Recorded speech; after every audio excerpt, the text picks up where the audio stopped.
Hey everyone, I hope you all are doing great in your life plus in your studies also. So today what happened, I gave one mock test in morning from Adda, but in my mind it was there that I have to face my fears.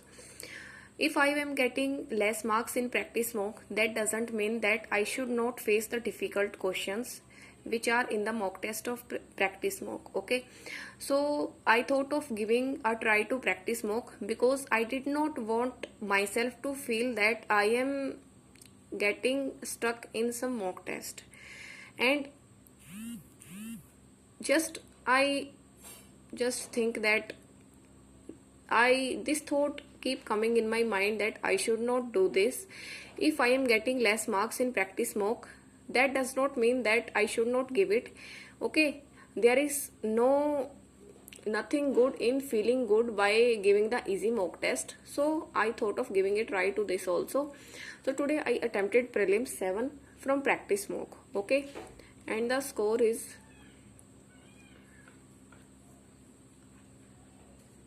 75.25 and the rank is 141 out of 10,868. So this is good till now, but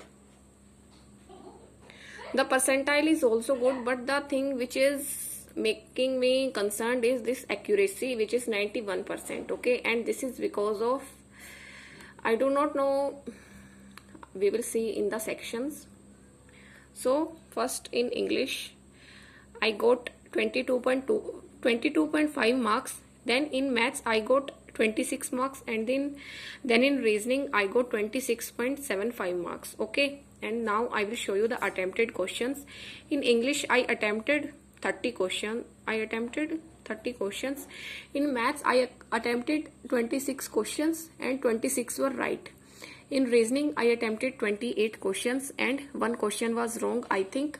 So I have got 26.75 marks. But in English I attempted 30 questions and I got 22.5 marks. So this is here the accuracy is fluctuating, and the strengths and weakness is parajumbles. Yes, these are the questions which I am attempting wrong in the mock test. Today also in Adda mock test I attempted the parajumble wrong, and this time also. So I will make sure that I work on these type of questions of parajumbles, and you should also do this, that try to focus on your weak areas. Okay, so that's all. And do not, I suggest you to do not run away from the difficult test. Just give it a try. Okay, if you are getting less marks, then also it is fine, but do not give the satisfaction to your mind that we were not prepared enough and we were not facing the difficulties. Okay, do not make your mind think these things. So try to give the difficult test also. I know the level in this test series is a bit up, but just we have to face the situation in the real exam also. So just try to do it. Okay, and kindly share your scores in the comment section which you have got in this test. This is SBI Clerk Prelim 7. So that's all for today. Thank you and have a nice day, and all the best for your exams. Just focus on your weak areas and make them your strong areas. Okay, all the best and God bless you.